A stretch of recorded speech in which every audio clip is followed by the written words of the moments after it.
coming in your backyard. But we want to welcome you all to the Hip Pain Prevention and Correction Workshop. Thank you all so much for coming. My name is Dr. Matthew Perry. I am owner and physical therapist at Auto-Ness Physical Therapy here in Scripps Ranch. And I'm Kevin Grayson, physical therapist at Auto-Ness PT. And then we also have... My name is Kim. I'm a student physical therapist, also at Auto-Ness PT. Yeah. So welcome. Let me close this. Yeah, it's okay. We'll try to talk loud, but if you guys can't hear us, just let us know. Yeah, okay. I'll try to put on my coaching voice. Yeah. Mm-hmm. Before we start, of course. Before we start, we want to always know who here has hip pain or has suffered from hip pain before. Yeah, sort of, kind of. Some people definitely. All of that. Yeah, hip pain is an incredibly, pervasive thing in our society. Sorry, we got, I know some kids or something like that on the other side. All good. Like I said, it's very, no problem. Okay. It is very prevalent in our society. Okay, lots of people have it. It's a weight-bearing joint, which we'll talk about today in depth. And anytime you're bearing weight on something and it's not working quite right, it's going to hurt. Okay, so we'll get to it. Before we start, what I always like to do is talk about a growth mindset versus fixed mindset. Who here has heard of a growth mindset versus fixed mindset? No? Not many people? Okay. Well, you've attended this before. You should know. Oh. Just kidding. So, fixed mindset. Intelligence is static, leads to desire to look smart. Okay? People with fixed mindsets tend to avoid challenges, give up easily due to obstacles and things like that. Okay? Whereas a growth mindset, intelligence can be developed and leads to a desire to learn. Okay? We're all here to learn. All right? I hope to learn a lot from all of you here today, just as hopefully you're here to learn from us. Okay? I want this to be an informal meeting, especially with this smaller group. Okay? We can ask lots of questions. We can do some tangents and things like that to make it as valuable for you all as possible. Sound good? Okay, we're gonna have our growth mindsets today. And this presentation is for educational purposes only. Please do not do something if it hurts. We have not evaluated you all. We have no idea what's going on with you guys, okay? Can I get a nod? Yes. Okay, awesome. Seriously, we have no way of knowing what's going on with you all, okay? Yeah. This is all educational. And last thing, this workshop is being recorded. Everyone who is signed in on the sheet that was passed around is going to get a recording of the workshop that we're recording right now. And we send them all to Tal, who's wonderful, who is going to be sending it out to all the members. Okay? Okay. So why do we care about our hips? As Matthew mentioned, the hips are weight-bearing. Does not feel very good to have pain in a weight-bearing area, right? How often are we standing, walking? How much time do you spend on your feet all day, right? And then your hip is a big supporter, of your pelvis and your low back in a single leg stance. We'll get into that a little bit later. But just some numbers here. 14% of adults report significant hip pain on most days of the week. Men have a higher prevalence of hip OA at less than 50 years old, and actually women have a higher prevalence greater than 50 years old.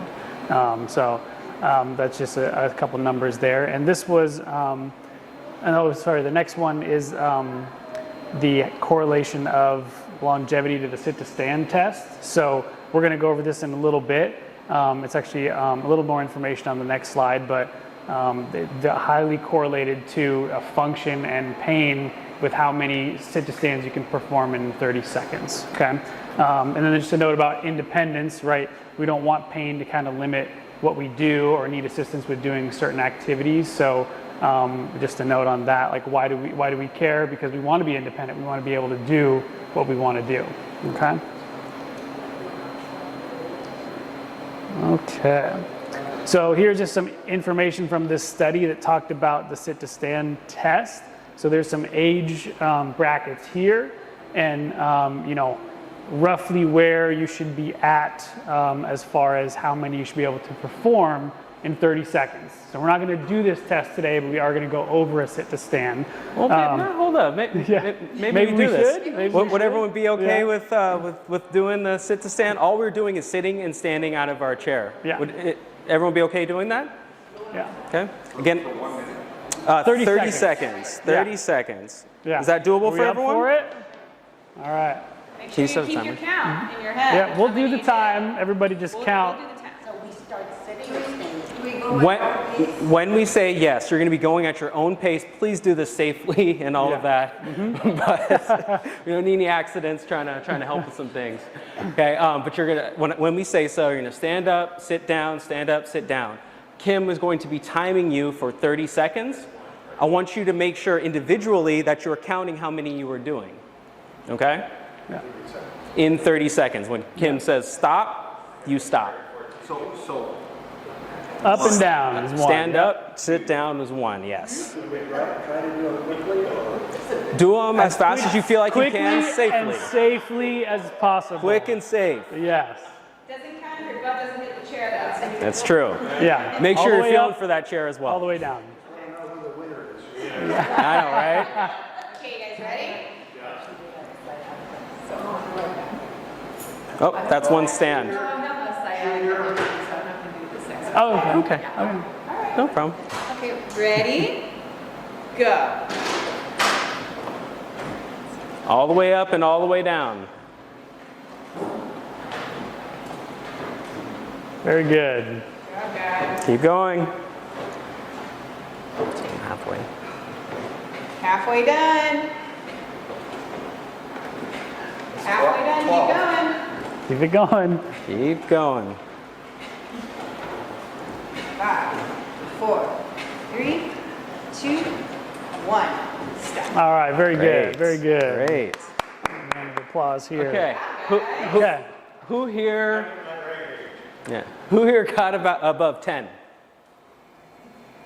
Yeah. Great. Okay. Very good. Okay. Some people, some not. That's okay. What about who got above 14? Great. Nice. Great. Very good. Okay. Very good. As Kevin was saying, this test has a decently high correlation to mortality and things like that. Yeah. So think of it this way: someone who is bed-bound, how many do you think they're going to get here? Yeah. Right? And so, it doesn't mean that something bad is going to happen to that person, but there are some correlations. So it's just something to keep in mind. Okay? Yeah. Specifically, the study, it looked at, quality of life and activities of daily living. So what that means is, dressing, bathing, walking, going to the, things like that. So the lower scores, as far as the sit to stand, correlated with lower self-reported, quality of life and things like that. So definitely a major indicator of just, that independence and quality of life is huge, right? So thinking about being able to do this test and having the strength and mobility to do that is pretty important. Okay. All right. Okay. Now let's really get moving. Yeah. So We're gonna do it again. Now, since you guys are nice and warm with your squats, I thought we'd go over another movement. I'll have Kevin here demonstrate what we're doing. Okay.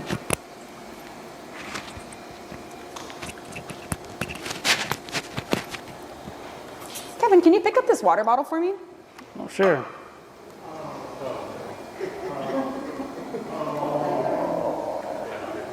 Did anyone think that looked good? Is that good? No? What do you think was wrong with that? He bent at the back. So really important when we're picking things up off anything off the floor, we want to make sure that we get those hips back first. That's the first thing that we want to do, is getting those hips back before we go pick something down. So what we're going to do is kind of do that. So what I'm going to have you guys do is put maybe a water bottle or something on the chair, and I want you to go down and we're going to pick up those water bottles.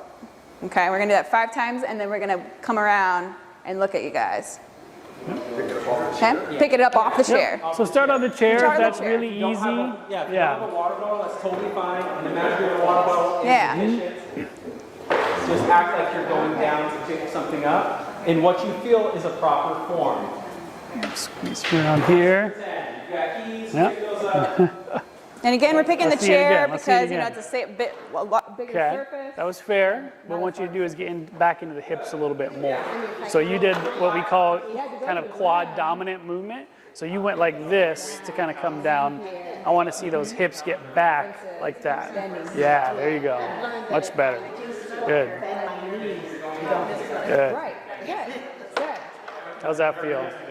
Was okay? Yep. So major importance here, again, what I did a very bad job of doing is rounding my back. So think about keeping your back straight. So when I get back into my hips, you can still round your back, is what we don't want. So this stays nice and straight. So it's just hinging here. Okay? There you go. Good. Yeah, the back is straight, and we want to make sure we're not rounding. Hinges there, okay. Yeah. I got it. Good. So yeah, that was good, except you did a little too much knee bend here. So a little more sit back into your hips, but you're still going to bend the knees, just not. Yeah, there you go. Much better. Much better. So if that feels pretty easy, if you feel comfortable, let's try it off the floor, because that's going to require a larger hinge of the hips. The knees are going to bend a little bit. The key with this is the butt needs to go back first before we start bending the knees. Or what? The tendency for everybody is to go you get to the floor. bend, So reach down and get it, right? But yeah, so if you can't reach the floor, that's okay, and there are kind of other ways to maneuver around it, but that was good. So again, you're combining a little bit of a squat and a hip hinge, which is okay. That's kind of more functional, right? But try to sit a little more back into your hips, right? Good. That's perfect. That was it. That was it. Where do you feel it? Glutes. That's exactly where we want to feel it. In the butt. In the butt. Squeezing here a little bit. A lot of tennis balls and it's like this. Yeah, so I see that you got that big round in the back here, right? So Be like this for. yeah, or a little more, again, if you can be here, just think about engaging your core as you reach down. Well, let's get you a core. Let's get it. Yeah, summer's coming up. We got to get that beach bod. Exactly. Yeah, instead of Good. going That's good. here first. Yep. Good. Yeah. Feels better than doing this. Yes. So that's going to cause possibly some hip pain, but more than likely the back's going to start bugging you, doing that rounding all the time. How many times during a tennis match are you doing that? Like quite a few times. How many points are there? So it's a lot. Yeah. Good. Good. You can take a break. You can take a break. Thank you. I wasn't going to say anything. But yeah. Very good. Very good. Great question. That's good though. That you should be feeling it in the glutes. That's perfect. That's perfect. All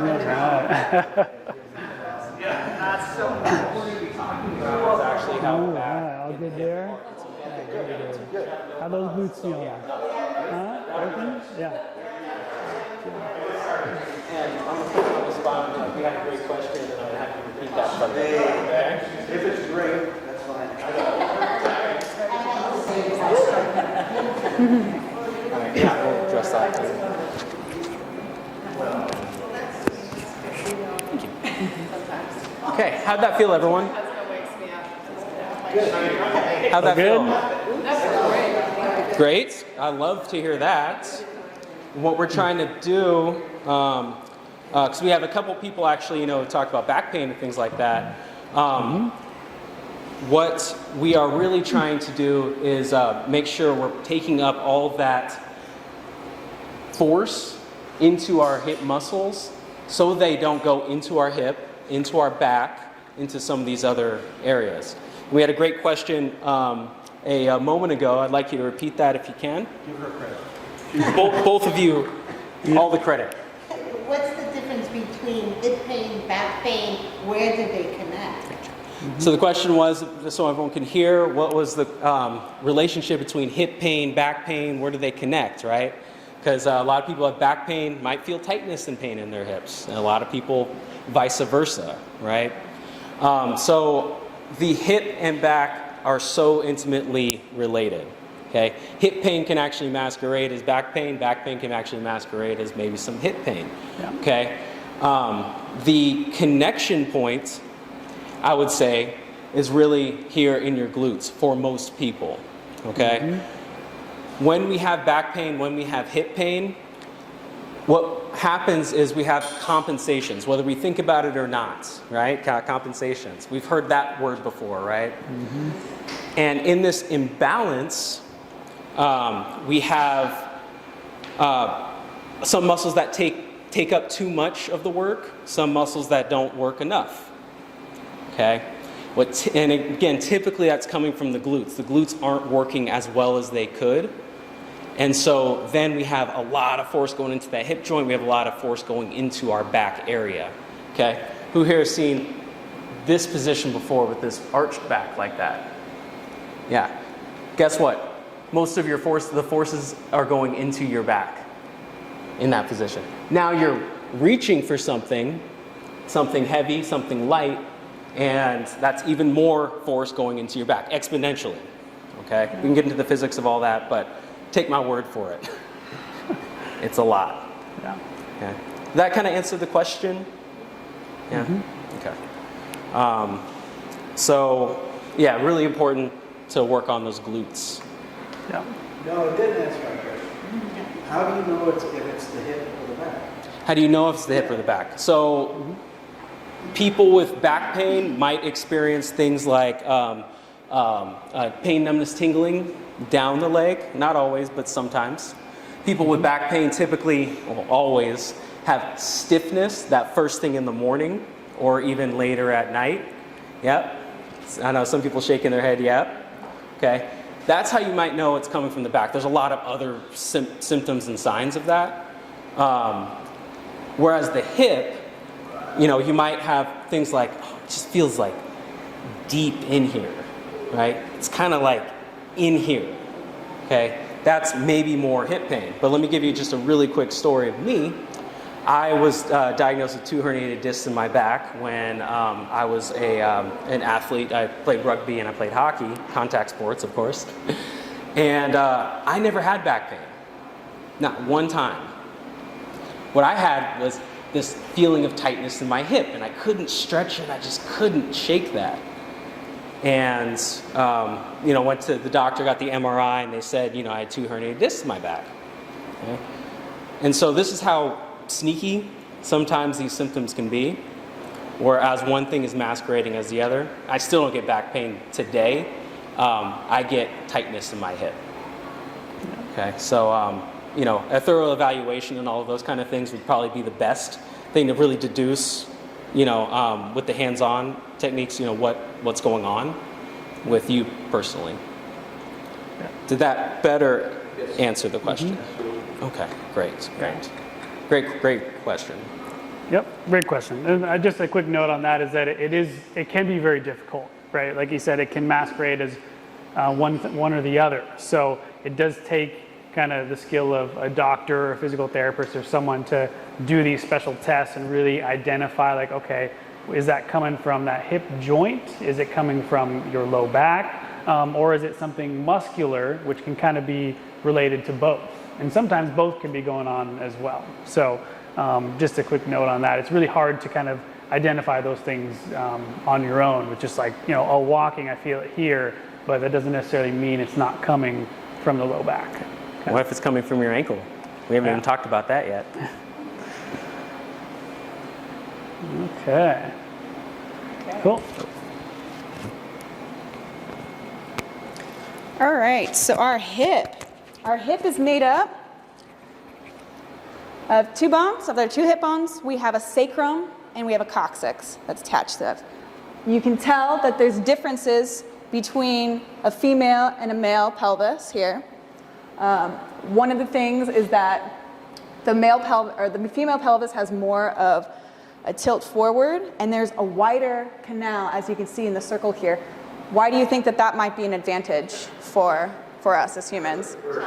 There you go, childbirth. So that makes us a little bit unique in that way, so that creates a little bit of a wider pubic arch here compared to the male pelvis. So just pointing out that there are differences between our anatomies of that.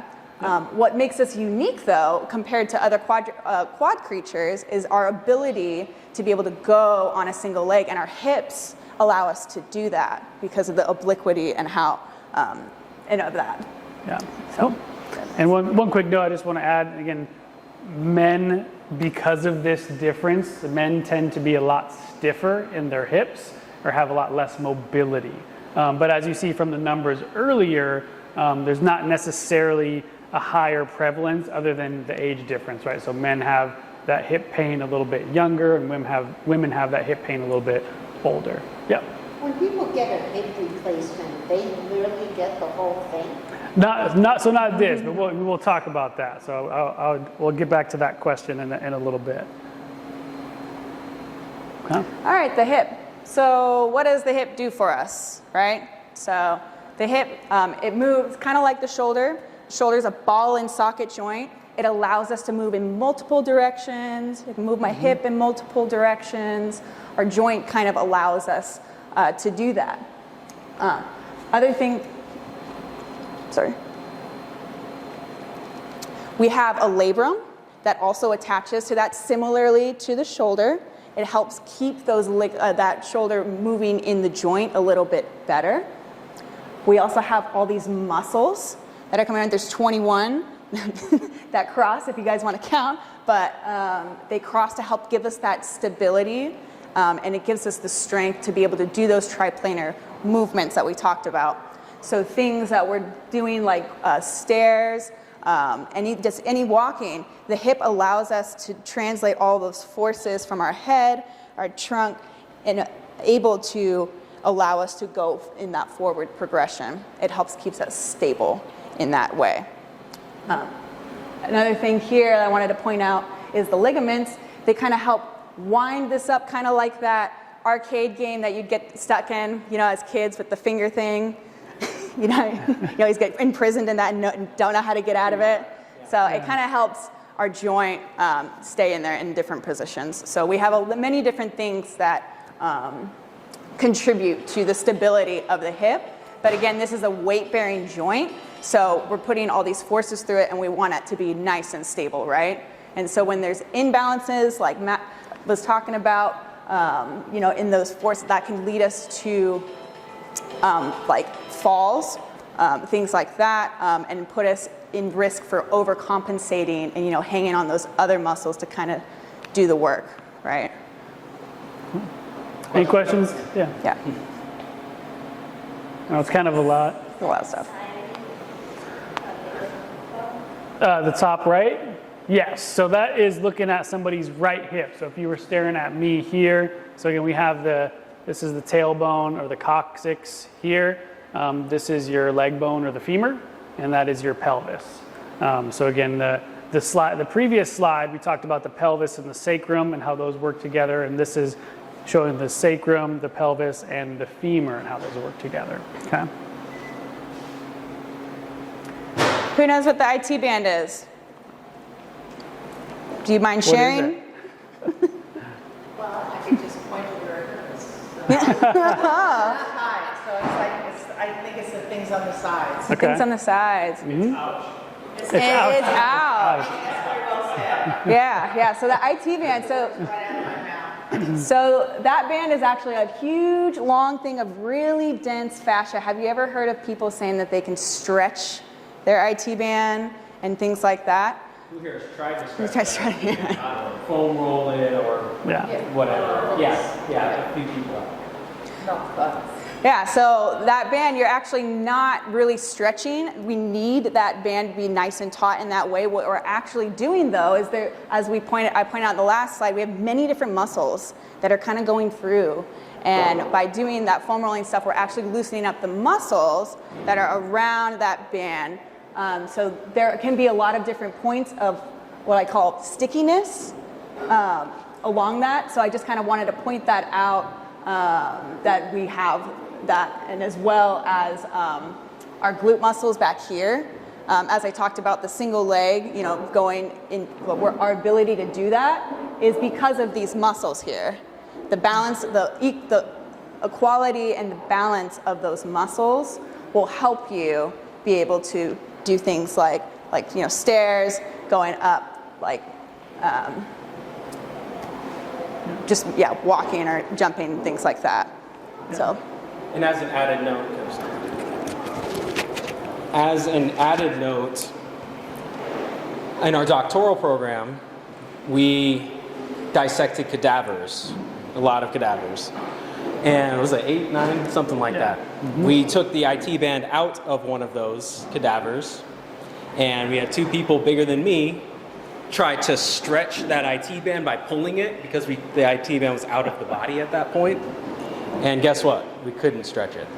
Yeah. Okay. So the odds of you being able to put a foam roller or something like that over it and stretching it, that's likely not going to happen. But as Kim said, we're likely working on all of the muscles around it, loosening those things, and that's what makes our hip feel better, looser, and all of that.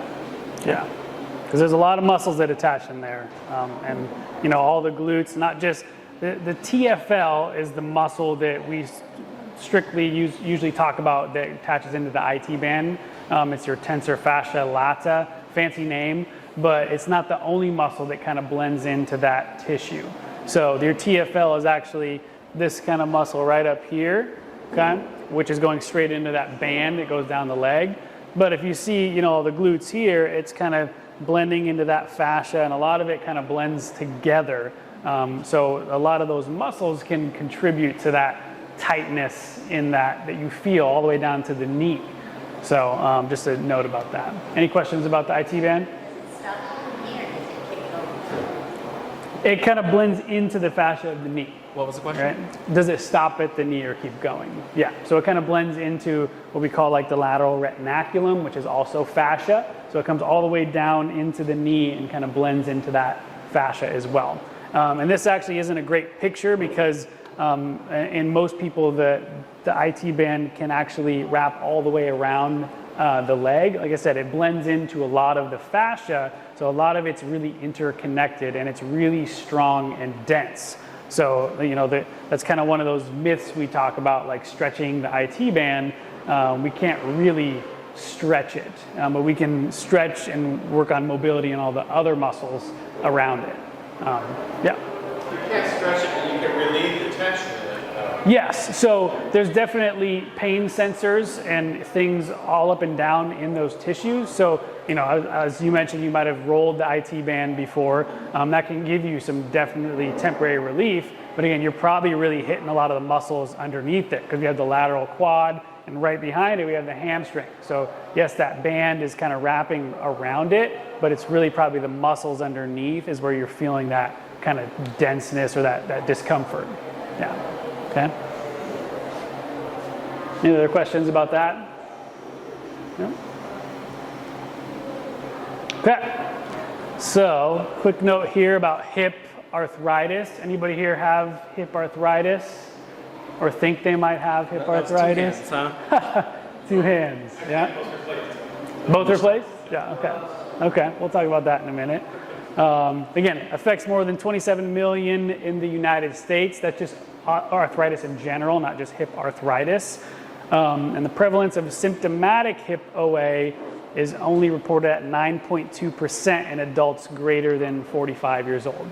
So what's that saying? That's saying that most people who have arthritis might not really have symptoms, right?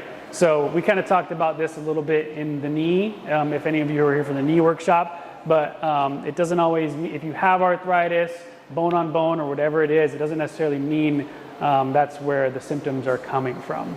Okay, so it could be other things, muscles, joint capsule ligaments, the labrum. There's a lot of things in the hip that can contribute to that pain. It could be the foot or ankle, right?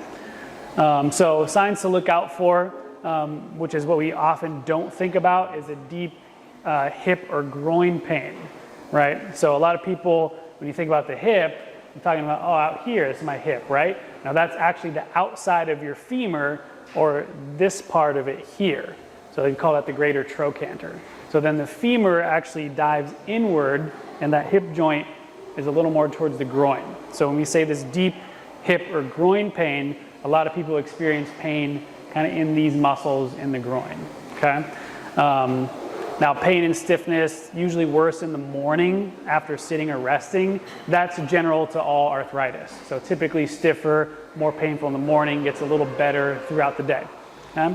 Locking or sticking of the joint. So if you have that bone on bone or reduced space in there, it's gonna kind of lock and get stuck a little bit. That can also happen with the labral issue though, so it doesn't necessarily mean it's bone on bone arthritis. And then reduced mobility. So the big one is internal rotation. So who here knows about internal rotation of the hip? Which way is it? Internal. Internal, right? So it's turning in this way, right? Or if I'm here, it's turning in. So that's a pretty classic sign, you know, if we have a joint issue or maybe possibly some arthritis in the hip, okay? Any questions about that? Okay. So how do I know if I need a hip replacement? We talk about all the options, you know, that have you explored? What can you do on your own? So we have exercise, PT, movement, all these things are great, whether or not you're getting a replacement or not.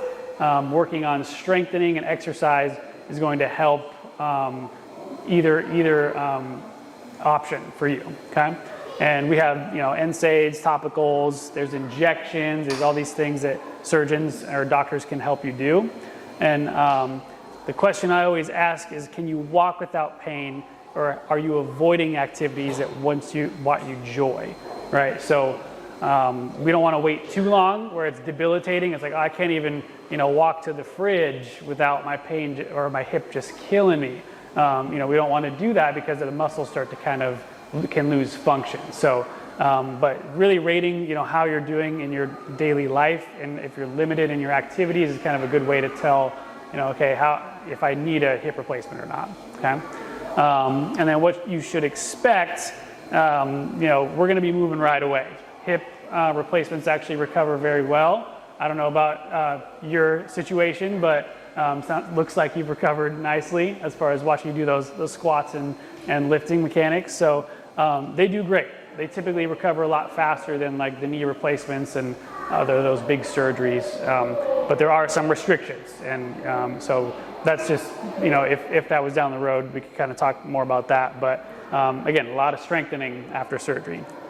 And from your question from earlier, they actually replace, I don't know if we had a good picture of it. So yeah, that's a decent picture here. So before we talk about impingement, they actually replace the socket, and then they replace the top of the femur, okay? So they'll put a new ball and a new socket. So there's two components to a hip replacement, okay? Does that make sense? Okay. And just real quick on the hip replacement thing, you know, I know from a personal story, my mother was debating if she needed a hip replacement or not, and her hip hurt sometimes and wasn't too bad, but she wasn't that 7 or 8 on that disability scale we were kind of talking about. But the surgeon said, "Oh, I'll get you in next week." You know, that sometimes it's framed, you know what I'm talking about, framed like it's McDonald's and it's just a drive-through, right? Oh yeah, I'll get you in and out, like no problem. You know, there are complications to stuff.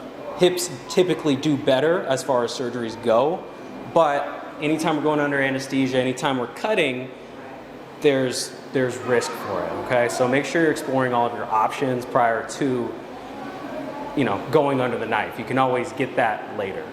Yeah. Cool. So yeah, quick note on hip impingement. So how many people in here have experienced like a pinching in their hip? Anybody? Okay. Yeah. There's one. Before, yeah. So impingement can be a number of things. Again, we're talking about that joint kind of pain. So pain in the groin or hip, but we're talking about more of a sharp pain as you lift up and it feels kind of blocked. Okay, oh, it's kind of pinching there. Oh, I can't really get it up too high because it's pinching. Could be a number of things, right? It could be the bony anatomy of your hip. So here on the right, we have what we call a pincer or cam deformity. All it really means is we have an overgrowth of either the femur or the pelvis. So that's causing it to kind of bump into it and pinch and cause discomfort. You saw the ligaments on the previous couple slides. That's kind of what typically will get pinched in there. Now, other things, we have the labrum, which Kim had mentioned earlier. So that deepens the socket of the joint. This here is what we call labral tear. That can cause pinching or discomfort in the hip as well as, you know, the femur kind of bumps into that tear. Again, the risk, osteoarthritis or subluxation. So if you have this going on, usually hips tend to be a little more tight, but if you have a labral issue, you do have a risk of subluxing. But typically that's not as high on the risk category. Okay. Any questions about that or about hip impingement? Okay. All right. So a quick note just on flexibility, another great picture here. So look at all the muscles in the hip, and this isn't all of them, but this is some of the deeper ones. We're talking about, can you touch your toes like you used to? Can you squat to the floor? We're looking at, muscle tightness. Do you have impingement? Do you have joint tightness? These are things, as we discussed, that are pretty difficult to kind of decipher on your own. But thinking about improving your flexibility and improving your strength is very, very important. And we wanted to make a quick note here on this muscle here. How many of you guys have heard of the psoas muscle or the iliopsoas? Not much. What about your hip flexors? Yeah, your hip flexor, right? So it's your main hip flexor. So it goes all the way up to your spine. Okay. So think about the implications for low back pain. So we talked about the interconnections between the back and the hip. This is a major interconnection of the back and the hip, right? Your hip flexor. So iliopsoas is the major one. There are other muscles that flex the hip, but just looking at the anatomy of that muscle, you can see how it plays a major role. If it's tight, it tends to pull your spine into a hyperextension and cause a lot of discomfort there.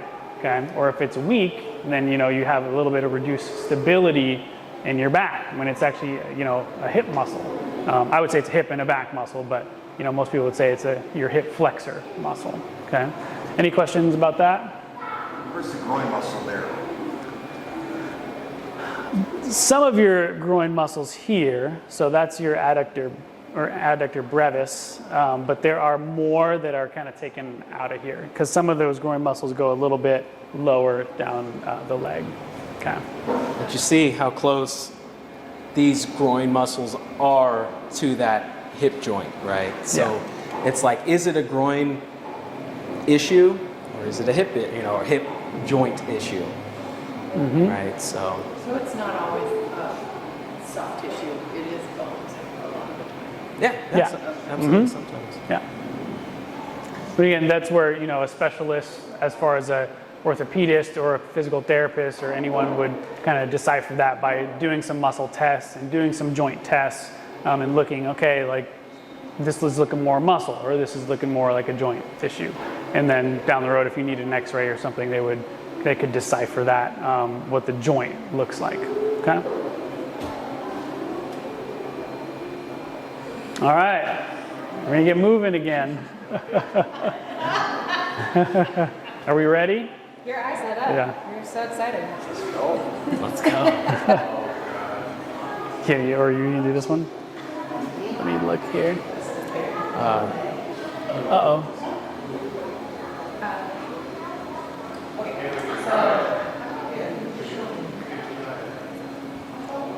Who's going to pick me up? Okay, so we're going to start with a stretch, okay? So we just talked about the hip flexor, so why don't we stretch the hip flexor? You guys are going to stand up. Okay, so you're gonna put 1 foot forward, kind of in a lunge. You're gonna put weight through this leg, and what you're gonna do is keep this back leg nice and straight. Put your hands on your hips, squeeze your tummy a little bit, and you're just gonna shift your weight forward. More so like in a lunge like this, so watch me. So instead of here, you're keeping this leg back here and trying to stretch the back leg right in this area. Keep your back foot flat Yeah. and your legs straight. If you feel it in your lower back, squeeze your tummy a little bit more. I'm gonna hold that for 10 seconds, and then we're gonna come out of it. You feel that stretch through the thigh there? Good, good. Let's switch sides. Okay. How we doing? You feeling that in the thigh? Actually, it's More in the calf? Yeah. Just to where So you try feel to some straighten your knee tightness, a little not to more where there's and pain. squeeze your butt on Ease the into thigh. it. Yeah, you feel it there 10 now? seconds, Yeah, and then you'll come out of it. Okay, and come back. And you should feel it. How you doing? that back leg. You feeling that in the thigh muscle? Perfect, perfect. Good one. Good. Well, an important one. All right. Next up, let's stretch the back of the leg now. Okay, how we'll do this is if you guys want to grab the back of your chair or the side of it just for balance.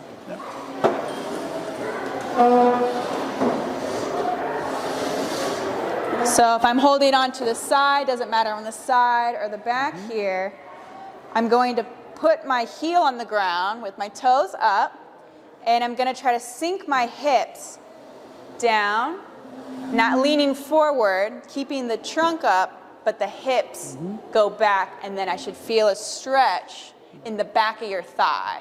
Behind the knee or behind the leg here? And pull your toes. Some more weight. Yours is going to be a little bit different. That's okay. Yeah. Feel that behind the knee. So the leg that's in the front like this, that is the stretching leg. See, I feel the pain in this leg. We can also do it in seated. So I'll have you sit. Quit. And then if you put that leg out, now just bend from the hips. Okay. Here. Right foot forward a little Here. bit more. And so now you should feel, there you go. Lock Is out that better? left leg, bring There your you go. toes up. Thank you. And then swing your butt back a little bit. You feel that behind the knee? That might be a better in the position back? for you Yeah, too. there Yeah, good. you go. Yeah. So if you guys don't like the standing one, there's also a seated version in the chair. Numbness. We're sitting down and again shifting the So hips that might be back. more indicative We have of some nice models in the front here. Here we are. So They're doing a great job. where to exit your lumbar spine, kind of refer that pain or that numbness down the leg. Yeah, so that could definitely be more of a low back issue. But there's things we could look at to decipher if it was more from the hip. I would do, you can do 5 to 10, holding for 5 seconds. We'll see. Yeah. I think so.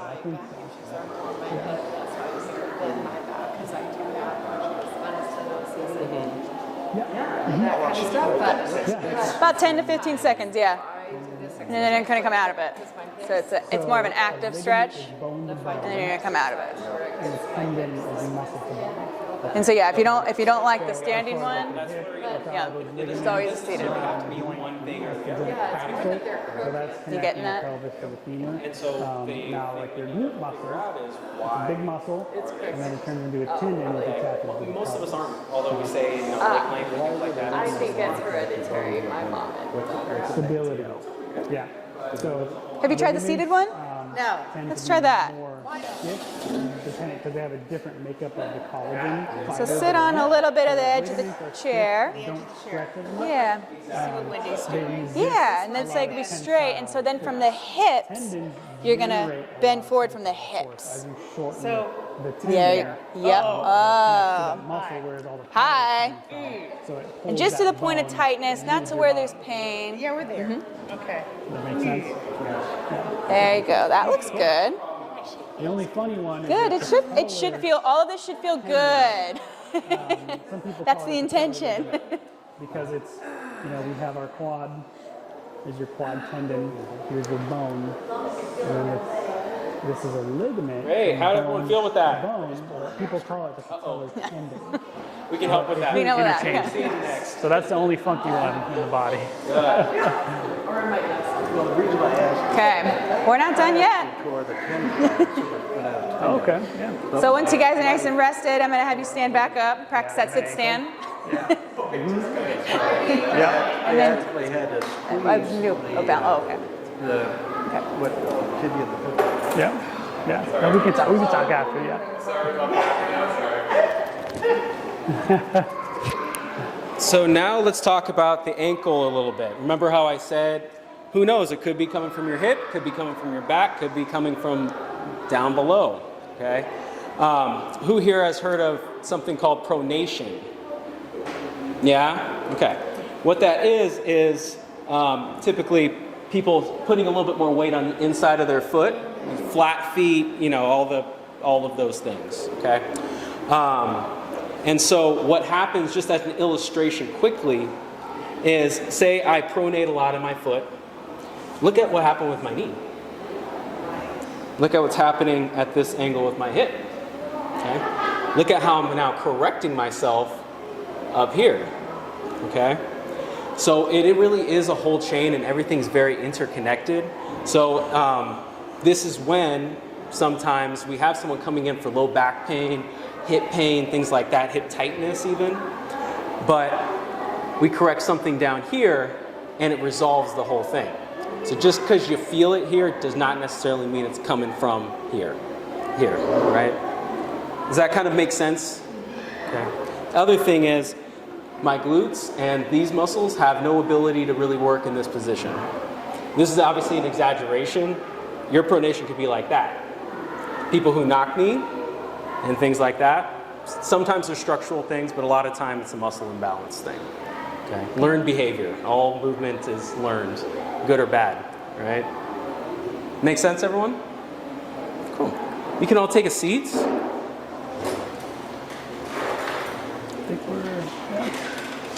Questions?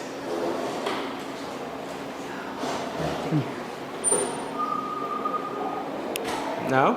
What's after physical therapy or at any point in time with hip pain, is an x-ray important or does it tell you anything from a medical standpoint? Good question. Yeah. You want to take that? So Repeat it and then- kind of like the last slide that we talked about arthritis and do you need a hip replacement, that kind of deal.